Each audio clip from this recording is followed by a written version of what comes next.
Hello friends, आप देख रहे हैं आपका चैनल शेयर बाजार विद आयुष। और दोस्तों, इस वीडियो में बात करने वाले हैं हम कि कौन सा आईपीओ चुने और कौन सा आईपीओ ना चुने, क्योंकि आप सबको पता ही है 18 दिसंबर से दोस्तों 3 आईपीओ ओपन होने वाले हैं, जिनका नाम है मुथूट माइक्रोफिन, सूरज एस्टेट और आखिरी आईपीओ है मोतीसन ज्वेलर्स। ये तीनों आईपीओ दोस्तों एक ही दिन में ओपन होने वाले हैं। आपको पता ही है कि 19 तारीख से भी 3 आईपीओ ओपन होने वाले हैं, 20 को भी एक आईपीओ ओपन होने वाला है, 21 को भी एक आईपीओ ओपन होने वाला है। और ऑलरेडी दोस्तों डॉम्स और इंडिया शेल्टर आईपीओ तो क्लोज हो चुके हैं और आईनॉक्स सीवीए की भी क्लोजिंग है। तो जब इतने सारे आईपीओ हैं और जब 18 दिसंबर से 3 आईपीओ ओपन होने वाले हैं, तो हो सकता है कि काफ़ी बार लोगों के पास शॉर्ट फंड की शॉर्टेज हो जाती है। जब इतने सारे आईपीओ होंगे तो ऑब्वियस ही बात है, फंड की शॉर्टेज तो होगी ही होगी। तो इसीलिए दोस्तों हम समझने वाले इस वीडियो में इन तीनों का कंपैरिजन करेंगे और सबसे ज़्यादा बेहतर आईपीओ कौन है, तो उनको हम देखिए नंबर वाइज समझेंगे कि हाँ, इसमें सबसे ज़्यादा प्रायोरिटी देनी चाहिए, उसमें दूसरी बार, और उस फिर थर्ड नंबर पे कौन है। तो वीडियो को देखिएगा पूरा ज़रूर। उससे पहले फ्रेंड्स, अभी तक अगर आपने चैनल को सब्सक्राइब नहीं किया है तो आप चैनल को सबसे पहले ज़रूर सब्सक्राइब भी कर लीजिएगा। शुरुआत दोस्तों मोतीसन ज्वेलर्स से करते हैं। अब देखिए, जो मैं कंपैरिजन है मैं वो ऐसा नहीं कि सिर्फ ग्रे मार्केट को देख के कह दिया कि ठीक है, इसकी इस आईपीओ की ग्रे मार्केट बहुत ज़्यादा है तो आप इसमें लगा दीजिए, ऐसा नहीं है। देखिए, हम कंपैरिजन करने वाले हैं कि अलॉटमेंट के भी चांसेस बने, राइट। ऐसा तो है नहीं कि आप छोटे से आईपीओ में आप लगा देंगे तो उसका हो सकता है कि अलॉटमेंट चांसेस ही बहुत ज़्यादा हाई हो। तो मोतीसन ज्वेलर्स से शुरू करते हैं। तो ये आईपीओ आपको पता ही 18 तारीख से ओपन होने वाला है। कंपनी ने 52 से 55 रुपीज़ का प्राइस बैंड रखा है। 250 शेयर आपको मिलेंगे कुल मिलाकर सिंगल लॉट में। अब इस आईपीओ की अगर आप इशू साइज देखेंगे तो वो ओनली 151.09 करोड़ की है। ठीक है, 151.09 करोड़ की है। और दोस्तों, इसमें जो रिटेल का पोर्शन है, अब मैं सपोज करता हूँ कि आप रिटेल में लगाने वाले हैं, तो आपके पास है रिटेल का पोर्शन है 35%, यानी 151 करोड़ का 35% होता है अराउंड 52.85 करोड़। कितना होता है? 52.85 करोड़ के आसपास दोस्तों यहाँ पर रिटेल का पोर्शन होने वाला है, कि ऑलमोस्ट मान लीजिए 52 करोड़, इसको राउंड ऑफ करके मान लेते हैं कि 52 करोड़ रुपीस का जो पोर्शन है वो रिटेल के पास है। अब जब दोस्तों 52 करोड़ का रिटेल का पोर्शन है और आपको पता ही है जिस तरीके से पैसा आपको आता हुआ देखने को मिल रहा है, क्योंकि इस आईपीओ की दोस्तों ग्रे मार्केट सबसे ज़्यादा है, ऑलमोस्ट 190% के करीबन इसकी ग्रे मार्केट अभी चल रही है, 190-180% के आसपास। तो इसमें कोई दोहराई नहीं कि इसमें सबसे ज़्यादा पैसा आपको आता हुआ देखने को मिलेगा। एंड क्योंकि दोस्तों सबसे ज़्यादा पैसा आएगा तो इसमें अलॉटमेंट की चांसेस ऑलरेडी बहुत कम है, क्योंकि देखिए इशू का साइज है, सबसे पहली बात तो इतना छोटा है कि इस आईपीओ के अंदर आपको पैसा जो है वो इतना ज़्यादा दिख जाएगा, या फिर मैं कह सकता हूँ कि आईपीओ इतना सब्सक्राइब हो जाएगा कि इसके अंदर ऑलमोस्ट चांस ऐसा हो सकता है कि रिटेल में ही, सिर्फ मैं बात कर रहा हूँ रिटेल की, कि रिटेल के अंदर ही दोस्तों चांसेस ऐसा हो कि 100 में से एक या फिर 150 में से एक जने को अलॉटमेंट लगने वाला है। इस तरीके के चांसेस होने वाले हैं, और भी ज़्यादा हो सकता है। मैं तो अभी सिर्फ आपको एक अप्रॉक्स बता रहा हूँ। तो इसका मतलब क्या है कि 150 इंटू अगर आप 52 करोड़ करेंगे तो यहाँ पर देखिए साफ बात निकल के जो आती है कि इसमें कितना पैसा आ सकता है। ऑलमोस्ट मान लीजिए रिटेल की तरफ से 7-8 हज़ार करोड़ का पैसा आ गया, कोई बहुत बड़ी बात नहीं है। तो उसके अंदर आपको बताइए कि रिटेल के अंदर अलॉटमेंट के चांसेस कितने कम होने वाले हैं। तो ये बात आप समझ लीजिए कि मोतीसन ज्वेलर्स अगर आप आईपीओ के अंदर लगाने की सोच रहे हैं, नो डाउट इसके अंदर अगर आपको अपना लक आजमाना है तो बिल्कुल लगाइए। बट अगर आप उनसे पूछेंगे कि अलॉटमेंट आने के चांसेस क्या इसमें होंगे सबसे ज़्यादा, तो बिल्कुल इसके अंदर सबसे कम चांसेस होने वाले अलॉटमेंट आने के, क्योंकि सबसे ज़्यादा दोस्तों ये सब्सक्राइब होगा। तो ये तो आपको समझ में आ चुका होगा, लेकिन मैं प्रेफरेंस आखिर में बताऊंगा, ठीक है। अगला आईपीओ दोस्तों आता है मुथूट माइक्रोफिन आईपीओ का। 18 से 20 दिसंबर के बीच में ये भी इशू ओपन होने वाला है। 277 से 291 रुपीज़ का इसमें प्राइस बैंड रखा गया है। 51 शेयर्स का दोस्तों एक लॉट है। 960 करोड़ का ये आईपीओ है, जिसमें से 760 करोड़ का फ्रेश इशू है और बाकी का बचा हुआ ऑफर फॉर सेल है 200 करोड़ का।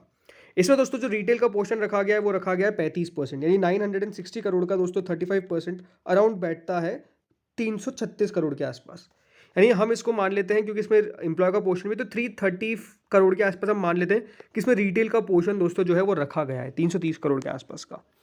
देखिए, कंपनी के बारे में अगर बात करूँ तो कंपनी क्या करती है, डेफिनेटली माइक्रो फाइनेंस कंपनी है। कंपनी जो है वो माइक्रो लोन्स प्रोवाइड करती है स्पेसिफिकली वुमेन्स को। अगर आप चाहें तो तीनों हमने आईपीओ का डिटेल वीडियो ऑलरेडी चैनल पर अपलोड कर रखा है, तो आप जाके चेकआउट कर सकते हैं डिटेल वीडियो भी।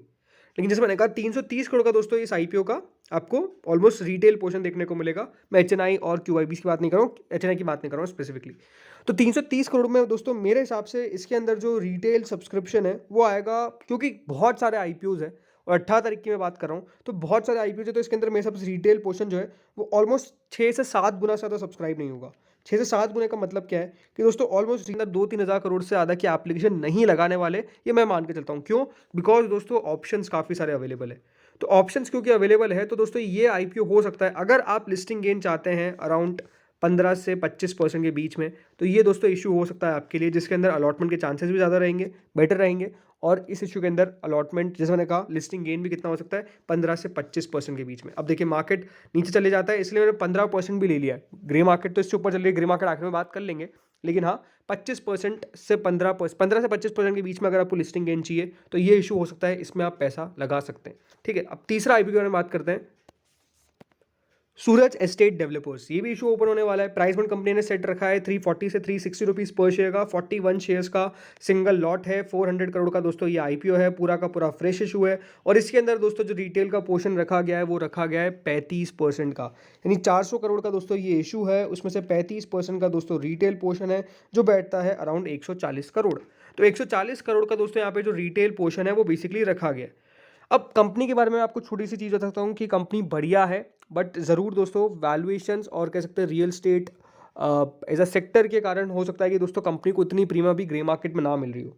लेकिन अगर आप मुझे पूछेंगे तो लॉन्ग टर्म में कंपनी मुझे बुरी नहीं लगती है। इनके पास प्रोजेक्ट्स है, तो कंपनी के पास ऑर्डर पाइपलाइन की भी कोई प्रॉब्लम नहीं है। ये सबसे अच्छी बात है, बिकॉज कंपनी ने बता दिया है खुद ही कि हमारे पास कितने सारे प्रोजेक्ट्स हैं जो इनलाइन है, जो अपकमिंग है और जो ऑलरेडी चल रहे हैं। तो ये ज़रूर है, लेकिन इसके अंदर भी दोस्तों जो इशू का साइज़ है वो उतना बड़ा नहीं है, 140 करोड़ का है। लेकिन हाँ, इसकी जो ग्रे मार्केट है वो ज़्यादा नहीं चल रही है, ऑलमोस्ट 15% 17% के आसपास चल रही है। तो इसके अंदर मैं मान के चलता हूँ, जैसा मैंने कहा, क्योंकि ऑप्शंस अवेलेबल है, याद रखिएगा 19 तारीख को भी आईपीओ बनाने वाले हैं, तो क्योंकि ऑप्शंस अवेलेबल है तो इसके अंदर भी ज़्यादा लोग पैसा नहीं लगाएंगे। लेकिन उसके बावजूद भी मान के चलता हूँ कि ये जो इशू है वो 8 to 9 टाइम्स के आसपास सब्सक्राइब हो जाएगा, सिर्फ रिटेल कैटेगरी। तो तीनों आईपीओ के बारे में मैंने बात कर ली। सबसे ज़्यादा सब्सक्राइब होने की एक्सपेक्टेशन किसकी है? मोतीसन ज्वेलर्स की। उसके बाद मैं मान सकता हूँ सूरज एस्टेट की, और उसके बाद मान सकता हूँ मैं मुथूट माइक्रोफिन की। तो अब लगाना किस में चाहिए और किस में नहीं लगाना चाहिए? देखिए सिंपल बात है, सिंपल सी बात है। देखिए मेरे लिए कौन सी प्रेफरेंस होने वाली है, कौन सा ऑर्डर रहने वाला है। देखिए मैं पहले पे लगाऊंगा, मेरा अगर आप माने तो मैं लगाऊंगा दोस्तों सबसे पहले मुथूट के अंदर। रीज़न क्या है दोस्तों? रीज़न सिंपल है, कंपनी ठीक है, कंपनी कोई बुरी नहीं है, लेकिन मुझे लगता है कि कंपनी के अंदर ठीक ठाक लिस्टिंग गेन हो जाएंगे, जैसे मैंने कहा 15 से 25%। देखिए अगर आपको सबसे ज़्यादा अपनी किस्मत को, मान लीजिए आपको अगर अपने लक को ट्राई करना है, तो बिल्कुल आपके पास दोस्तों मोतीसन ज्वेलर्स से अच्छा ऑप्शन कोई है ही नहीं। मोतीसन ज्वेलर्स फिर आप लगाइए। अगर आपको देखिए आपके पास आपको लक ट्राई करना है और अगर आपके पास फंड की भी शॉर्टेज नहीं है, तो फिर तो मोतीसन ज्वेलर्स में बिल्कुल लगाना ना भूलें। अगर आप लोगों के पास फंड्स की कमी नहीं है, मैं वापस से क्लियर कर रहा हूँ, अगर फंड्स की कमी नहीं है तो मोतीसन ज्वेलर्स आपके पास सबसे पहले फर्स्ट प्रेफरेंस होना चाहिए, क्योंकि देखिए सबसे ज़्यादा ग्रे मार्केट वहाँ पे सबसे ज़्यादा लिस्टिंग इन होने की एक्सपेक्टेशंस मोतीसन ज्वेलर्स में। लेकिन अगर आपके पास दोस्तों फंड की शॉर्टेज है तो फिर आपको अपना पैसा जो है वो दिमाग से यूज़ करना है। ऐसा नहीं है कि देखिए सिर्फ ग्रे मार्केट को देख के लगा दिया। याद रखिए आईपीओ की साइज़ बहुत मैटर करती है। अगर इशू ही छोटा है तो फिर दोस्तों अलॉटमेंट आपको पता है कि बहुत मुश्किल होने वाला है। तो फिर उस आईपीओ में लगाइए जहाँ पे एटलीस्ट अलॉटमेंट आने के थोड़े चांसेस तो हैं। तो इस तरीके से मैं बता रहा हूँ कि अगर आपके पास फंड का शॉर्टेज है तो सबसे पहले दोस्तों आपको रखना है मुथूट आईपीओ को फर्स्ट। फिर दोस्तों सेकंड किसको रखना है? सेकंड रखिए दोस्तों आप मोती सन्स को। अब इसके पीछे का क्या लॉजिक है? देखिए मोती सन्स को मैं सेकंड इसलिए लगने की बात कर रहा हूँ क्योंकि देखिए मुथूट पे तो हमने लगा दिया, लेकिन सूरज एस्टेट में जैसा मैंने कहा ग्रे मार्केट बहुत ज़्यादा भी नहीं है और दूसरी बात लिस्टिंग इनकी पॉसिबिलिटी बहुत ज़्यादा नहीं है। 18% है। मान लीजिए मार्केट यहाँ से थोड़ा बहुत करेक्ट हो जाता है, वैसे तो ज़्यादा उम्मीद नहीं है बाजार करेक्ट होने की, लेकिन हम एक थिंकिंग लेके चलते हैं कि चलिए बाजार करेक्ट होता है, तो हो सकता है कि देखिए उस आईपीओ की जो 18% की ग्रे मार्केट है वो 8% पे आ जाए, वो 7% पे आ जाए, तो फिर दोस्तों रिस्क हो जाता है, क्योंकि हमको तो लिस्टिंग गेन चाहिए। तो फिर दोस्तों इसलिए मैं कह रहा हूँ सेकंड ऑप्शन प्रायोरिटी क्या होनी चाहिए आपके पास? मोतीसन ज्वेलर्स। और थर्ड कौन सा होना चाहिए? थर्ड होना चाहिए सूरज एस्टेट। अगर आपके पास पैसों की कमी नहीं है, फंड की कमी नहीं है, फिर तो तीनों आईपीओ में लगाइए इस तरीके से। लेकिन अगर आपके पास पैसों की कमी है तो पहला होना चाहिए मुथूट, फिर होना चाहिए मोती सन्स और फिर तीसरा होना चाहिए सूरज एस्टेट। तो होपफुली आपको समझ में आया होगा कि मैं कहने की कोशिश क्या कर रहा हूँ और मैं क्यों बता रहा हूँ आपको कि इस तरीके से दोस्तों आपको अप्लाई करना है। उसके पीछे का सिंपल लॉजिक है, क्योंकि दोस्तों आपके पास आईपीओस बहुत सारे हैं, ऑप्शंस बहुत सारे हैं, लेकिन अलॉटमेंट आने की पॉसिबिलिटी तो भी बनानी है। अगर लक ट्राई करना है तो मोती सन से बढ़िया ऑप्शन नहीं है आपके पास, क्योंकि सबसे ज़्यादा मुनाफा होगा यहाँ पर। लेकिन अगर आपके पास फंड्स की कमी है और आपको अलॉटमेंट चाहिए और छोटे लिस्टिंग गेन से भी आप खुश रहते हैं, तो बिल्कुल इस तरह की आपकी और ये देखिए जो मैंने सिंपल बात बताई है वो किस बेसिस पे बताई है?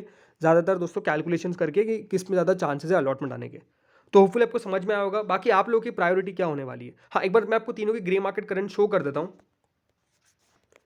मोती सन्स की करंट ग्रे मार्केट चल रही है 192%। अब देख सकते हैं आप ग्रे मार्केट कितनी ज़्यादा है, लेकिन जैसा मैंने बताया आईपीओ का साइज़ ही बहुत छोटा है। सूरज एस्टेट की ग्रे मार्केट चल रही है 18.33% और दोस्तों मुथूट माइक्रोफिन की चल रही है 27.49%। तो ये तीनों की देखिए ग्रे मार्केट है, तो इसलिए मैंने कहा कि मुथूट माइक्रोफिन आपको ज़्यादा चांसेस देगा। हाँ ज़रूर देखिए, अगर मुथूट माइक्रोफाइनेंस की बात करें तो एक प्रॉब्लम क्या आ रही है, इसकी ग्रे मार्केट लगातार नीचे जा रही है, तो इसलिए मैंने कहा 15 से 25% के आसपास का लिस्टिंग गेन का आपको एक्सपेक्टेशन करके चलना है। इस तरीके से मैं तीनों आईपीओस को दोस्तों मैंने यहाँ पे अपनी रैंकिंग दी है। होपफुली आपको समझ में आया होगा। आपकी क्या रैंकिंग है ये मुझे कमेंट सेक्शन में जो बताइएगा। डेफिनेटली 19 नवंबर को भी बहुत सारे आईपीओ बनाने हैं, तो उसके ऊपर भी डेफिनेटली एक ऐसा वीडियो मैं लेके आ जाऊँगा ताकि हम उसमें बात करें कि उसमें सबसे फर्स्ट हमको प्रायोरिटी क्या रखनी है। इस वीडियो में इतना ही था। Thank you friends for watching this video.